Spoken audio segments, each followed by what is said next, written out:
आज हम स्टार्ट करने जा रहे हैं हेवी ब्लॉक्स। पुराना पहले वीडियोस में हमने डी वे पढ़ा था, दूसरे में एक्सिटाइजेशन, तीसरे में लेफ्ट बंडल ब्रांच ब्लॉक, चौथे में राइट बंडल ब्रांच ब्लॉक, और अभी जो वीडियो है इसमें हम हेवी ब्लॉक्स पढ़ रहे हैं। फिर बीच बीच में ऐसे वीडियोज आएंगे जिनमें हम ईसीजी सॉल्व करेंगे जो हम पढ़ चुके हैं उसी के। ये पूरा सीरीज आप देखिए, अराउंड 100 से 110 वीडियोज में आप पूरी ईसीजी की हर एक चीज कंप्लीट हो जाएगी। ये 5वां वीडियो हेवी ब्लॉक। तो हेवी ब्लॉक स्टार्ट करने से पहले हम एक बेसिक कंसेप्ट देखते हैं कि अगर ये हमारा हार्ट है,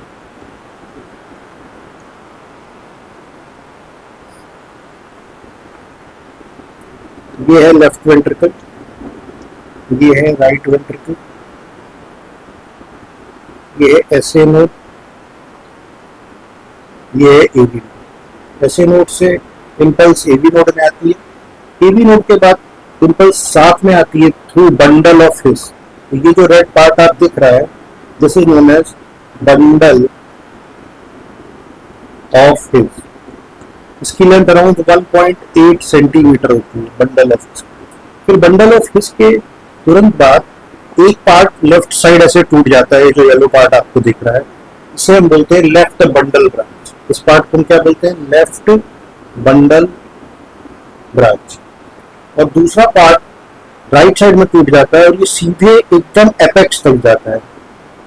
और फिर एपेक्स के बाद ये फिर कई सारे पार्ट में टूट के राइट वेंट्रिकल को डीपोलराइज कर। ये जो ब्लू पार्ट आपको दिख रहा है, this is known as right bundle branch. और ये जो पूरा एरिया है आपका, ये इंटरवेंट्रिकुलर सेप्टम। तो देखिए लेफ्ट बंडल ब्रांच, बंडल तो जो बंडल ऑफ हिस है, बंडल ऑफ हिस से आपका bundle of His AB node से निकला और वो तुरंत टूट गया लेफ्ट बंडल ब्रांच में। लेफ्ट बंडल ब्रांच जरा सा ही आगे जाएगा और ये तुरंत टूट जाएगा दो पार्ट में। एक पार्ट इसका ऐसे चला जाएगा लेफ्ट वेंट्रिकल की तरफ और दूसरा पार्ट इसका राइट बंडल ब्रांच के साथ सीधे चलता चला आएगा। ये बहुत ही इंपॉर्टेंट पार्ट। ये जो पार्ट सीधे राइट बंडल ब्रांच के साथ चला आ रहा है, इसी पार्ट को हम बोलते हैं क्या? इसको हम बोलते हैं पोस्टीरियर फेसिकल। तो पहले तो आप ये समझिए कि पोस्टीरियर फेसिकल जो है ये लेफ्ट बंडल ब्रांच की पार्ट है, जो कि इंटरवेंट्रिकुलर सेप्टम में राइट बंडल ब्रांच के साथ जाता है। तो जब हमने पोस्टीरियर फेसिकल ब्लॉक का टर्म का यूज किया तो अपने आप अंडरस्टूड है कि हम लेफ्ट बंडल ब्रांच की बात कर रहे हैं, क्योंकि राइट बंडल ब्रांच में आप देख रहे हैं कि there is no right anterior और posterior fascicle. Anterior posterior fascicle सिर्फ लेफ्ट बंडल से निकलता है। तो ये आपका है पोस्टीरियर फेसिकल, जो कि राइट बंडल ब्रांच के साथ इंटरवेंट्रिकल सेप्टम में चल गया है। इसीलिए पोस्टीरियर फेसिकुलर ब्लॉक और राइट बंडल ब्रांच ब्लॉक आपको बहुत सारे ईसीजी में एक साथ देखने को मिलते हैं, क्योंकि पोस्टीरियर फेसिकल राइट बंडल के साथ चलता है। और ये जो आपने ग्रीन देखा है एक पार्ट जो लेफ्ट बंडल ब्रांच ब्लॉक से निकला, ये है एंटीरियर फेसिकल। ये है एंटीरियर फेसिकल। एंटीरियर फेसिकल देखिए बहुत ही थिन होता है, एकदम आइसोलेटेड रहता है, इसलिए anterior fascicle is more prone to injury. जो पोस्टीरियर फेसिकल है, posterior fascicle right bundle branch के साथ इंटरवेंट्रिकल सेप्टम में रहता है, इसलिए इसकी आइसोलेटेड इंजरी आप बहुत रेयरली देखेंगे। और जो एंटीरियर फेसिकल है, इसकी आपको आइसोलेटेड इंजरी बहुत कॉमनली मिलेगी। ठीक है। ये जो राइट बंडल ब्रांच ब्लॉक है, इसकी जो आर्टेरियल सप्लाई है, वही आर्टेरियल सप्लाई आपकी पोस्टीरियर फेसिकल की है। और ये सप्लाई कहां से आती है? राइट कोरोनरी आर्टरी से। और राइट कोरोनरी आर्टरी की एक ब्रांच होती है PDA, that is posterior descending artery, उससे सप्लाई। कुछ केस में रेयरली लेफ्ट कोरोनरी आर्टरी की ब्रांच लेफ्ट सर्कमफ्लेक्स आर्टरी भी इसे सप्लाई कर सकती है। इसलिए जनरली जब right sided right coronary artery MI होता है, आरसीए का एमआई होता है या इंफीरियर वाला एमआई होती है, उसमें आपको राइट बंडल ब्रांच ब्लॉक और ये आपको मिल सकता है पोस्टीरियर फेसिकुलर ब्लॉक। ठीक है। तो जनरली पोस्टीरियर फेसिकल और राइट बंडल ब्रांच कौन सप्लाई करता है? आरसीए सप्लाई करती है, उसकी PDA branch posterior descending artery, but कुछ केसेस में एलसीए भी सप्लाई करती है। और ये एंटीरियर फेसिकल जो है, इसकी सप्लाई आती है आपकी लेफ्ट कोरोनरी आर्टरी, लेफ्ट। तो ये बेसिक है, आपको पता है। इसलिए जब भी हम एंटीरियर फेसिकल या पोस्टीरियर फेसिकल शब्द बोलेंगे तो आप समझ जाइए लेफ्ट साइड की ही बात हो रही है, क्योंकि राइट बंडल ब्रांच में एंटीरियर पोस्टीरियर पोस्टीरियर फेसिकल जैसा कोई शब्द नहीं होता। अब ये आते हैं सबसे पहले पोस्टीरियर फेसिकल पे। ठीक है, तो हम पहले पढ़ लेते हैं कि कंडीशंस क्या है, कंडीशन कि क्या कंडीशन फुलफिल्स होंगी तब हम कह देंगे इस पेशेंट में पोस्टीरियर फेसिकल ब्लॉक है। तो पहली तो उस पेशेंट में राइट एक्सिस डायवीशन है।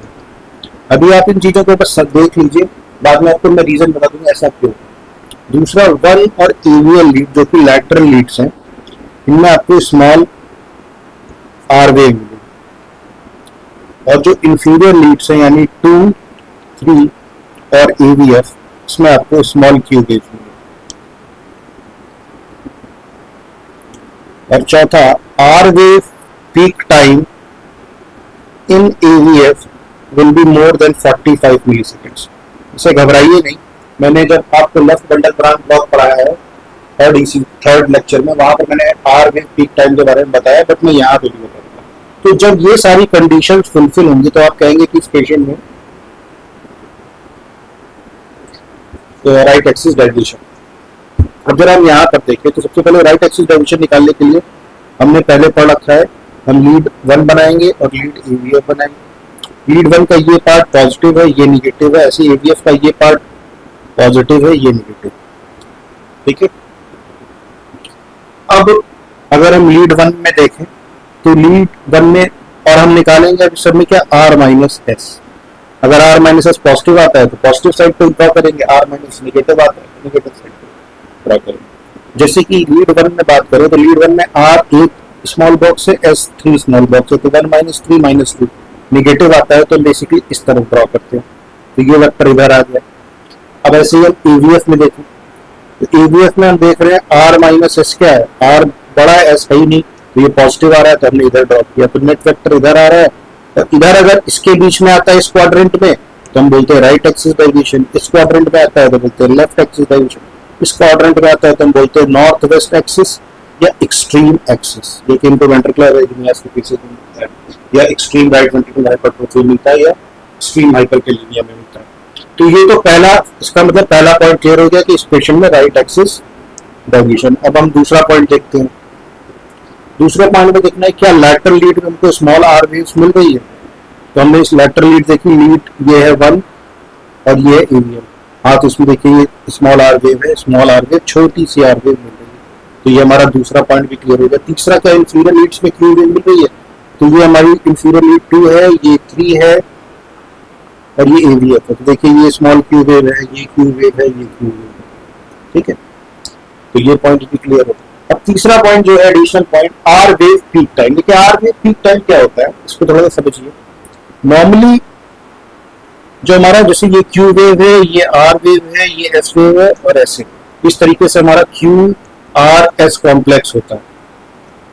तो क्यू वेव के स्टार्टिंग से आर वेव जब पीक पे जाती है, इस टाइम को हम बोलते हैं आर वेव पीक टाइम, और ये वैल्यू नॉर्मल जो वैल्यू होती है लेस देन और इक्वल टू 30 मिली सेकेंड्स होती है। ठीक है, बट इन केसेस ऑफ अगर ये वैल्यू मोर देन 45 मिली सेकेंड्स हो जाती है इन एवीएफ, तो ये एक क्राइटेरिया किस चीज का है, then it is a criteria for posterior fascicular block.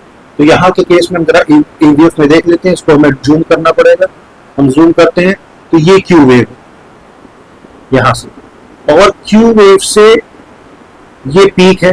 अगर हम इसमें देखें तो करीबन 1.5 स्मॉल बॉक्स आ रहा है, और एक स्मॉल बॉक्स आपको पता है 40 का होता है, और प्लस एक और हाफ स्मॉल बॉक्स यानी 20, तो ये 60 मिली सेकेंड्स आ रहा है, तो इट इज मोर देन 45, तो ये भी क्राइटेरिया हो गया।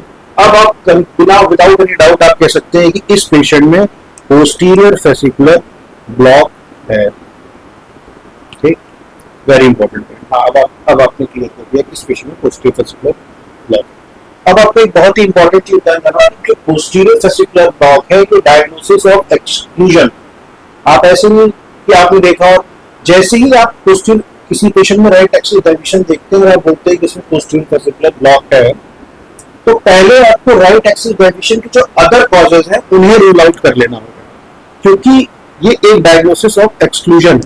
आपने पढ़ा जैसे कि मान लीजिए एक पेशेंट है उसको right axis dilation because of right ventricular hypertrophy है, तो आप उसमें तुरंत पोस्टीरियर फेसिकुलर ब्लॉक की डायग्नोसिस नहीं बनाने लगेंगे। तो जब भी आप राइट एक्सिस डाइलेशन देखें पेशेंट, क्योंकि पोस्टीरियर फेसिकुलर ब्लॉक की पहली जो क्राइटेरिया है that is right axis dilation, अगर उसमें आप देख रहे हैं कि राइट एक्सिस डाइलेशन मिल रहा है तो पहले आप राइट एक्सिस डाइलेशन के जितने भी कॉजेज हैं उनको पहले रूल आउट करिए। और मैंने आपको सेकंड ईसीजी के लेक्चर में बहुत डिटेल में बता रखा था कि राइट एक्सिस डाइलेशन के क्या क्या कॉजेज हैं। तो जब वो कॉजेज रूल आउट हो जाए तब आप नेक्स्ट पॉइंट पर जाएंगे और तब पोस्टीरियर फेसिकुलर ब्लॉक की डायग्नोसिस बनेगी। अब राइट एक्सिस डाइलेशन के क्या क्या कॉजेज हैं फिर से आपको लिखा देता हूँ। जो सबसे इंपॉर्टेंट कॉज है that is right ventricular hypertrophy, दूसरा है पल्मोनरी हाइपरटेंशन,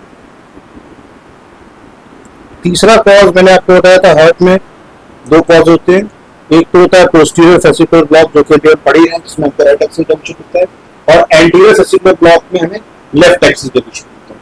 ठीक, और दूसरा हमने पढ़ा था कि राइट एक्सिस डाइलेशन आपको मिलता है लैटरल वॉल एनोमली।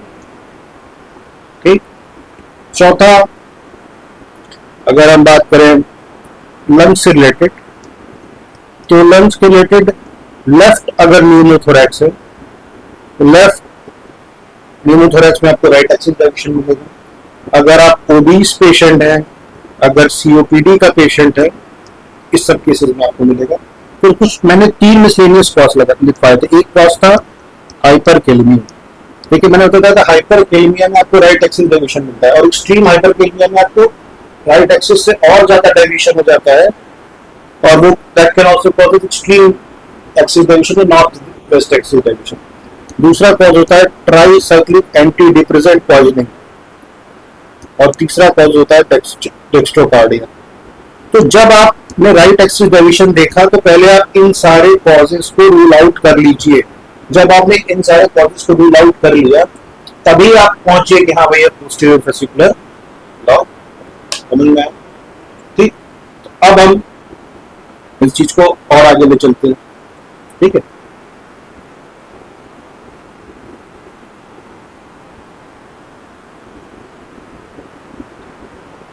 अब हमें ये समझना है कि जो भी हमने कंडीशंस पढ़ी पोस्टीरियर फेसिकुलर ब्लॉक में वो क्यों। तो आपने देखा जो नॉर्मल हार्ट है उसका नेट डिपोलराइजेशन की डायरेक्शन ये, मतलब वो किस तरफ होती है, वो होती है इंफीरियर होगी और थोड़ी सी लैटरल होगी। लैटरल मतलब कि लेफ्ट साइड, ये तो क्लियर है। तो अब पोस्टीरियर फेसिकुलर ब्लॉक में ऐसा क्या हो जाता है ये हमें समझ।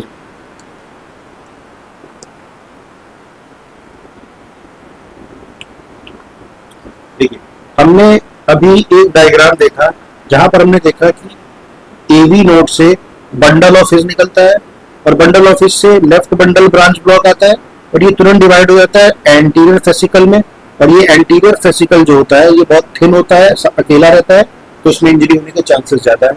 दूसरा जो ये इंटरवेंट्रिकुलर सेप्टम है इसके साथ एक ऐसे नर्व्स चलती रहती है जिन्हें हम बोलते हैं क्या पोस्टीरियर फेसिकल।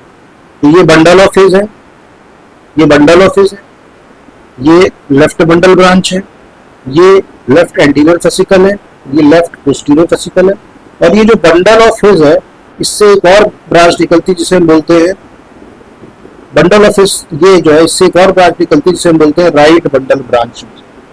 तो फिर मैंने आपको बताया था कि राइट बंडल ब्रांच और पोस्टीरियर फेसिकल एक साथ। अब खास बात क्या है कि आपकी ये इसमें ये ब्लॉक हो गई है, ये पोस्टीरियर फेसिकल जो कि इंटरवेंट्रिकुलर सेप्टम में है अलोंग विद दी, और ये है राइट बंडल ब्रांच, ये है लेफ्ट बंडल ब्रांच, ये है बंडल ऑफ हिज। ठीक, तो अब होगा क्या, अब जब वेव आएगी एवी नोड पे, फिर आएगी बंडल ऑफ हिज पर, फिर इधर जाएगी राइट बंडल ब्रांच में, और साथ ही साथ लेफ्ट बंडल से ये पोस्टीरियर में ना जाके ये लेफ्ट बंडल ब्रांच में जाके ये चली जाएगी एंटीरियर फेसिकल में। पोस्टीरियर फेसिकल में यहां नहीं जाएगी, जिसकी वजह से अब पूरा लेफ्ट साइड इधर से ऐसे डिपोलराइज, क्योंकि लेफ्ट बंडल आप देख रहे हैं जो लेफ्ट बंडल से एंटीरियर फेसिकल है वो ऊपर की ओर जा रहा है और लैटरल जा रहा है। तो नेट डायरेक्शन जो अब डिपोलराइजेशन का होगा वो इस तरीके से हो जाएगा, यानी अपर और लैटरल। और पहले आप देख रहे थे डिपोलराइजेशन नॉर्मल हार्ट में कैसे हो रहा था, लोअर लेटरल यानी इंफीरियर लेटरल या इंफीरियर लेफ्ट साइड बोल सकते हो। तो अब अपर लेटरल साइड में नेट डिपोलराइजेशन, ये बहुत इंपॉर्टेंट चीज है। और क्योंकि अब डिपोलराइजेशन में इस तरफ से आएगी तो नेट आप क्या देख रहे हैं, there will be a right axis deviation, इसीलिए आपको पोस्टीरियर फेसिकल में राइट एक्सिस डाइल्यूशन मिलता है, क्योंकि अब हार्ट जो है वो एंटीरियर फेसिकल की थ्रू ऐसे डिपोलराइज होकर आ रहा है, इधर से लेफ्ट से राइट डिपोलराइज, इसीलिए you will get a right axis deviation. और दूसरा जो नेट डिपोलराइजेशन फैक्टर है वो अपर लेटरल, नॉर्मली क्या रहता है इंफीरियर लेटरल, लेकिन अब क्योंकि ये जो आपका सीधा आता है posterior fascicle right bundle branch के साथ, ये खराब हो चुका है, तो अब लेफ्ट वेंट्रिकल ऐसे डिपोलराइज हो रहा है, तो अब डायरेक्शन किस तरफ होगी, left up side, that is upper lateral. अब इस पॉइंट को अगर आप समझ गए तो बाकी चीजें बहुत आसान है, बाकी चीजें क्यों इसमें मिलती है वो हम आराम से समझ।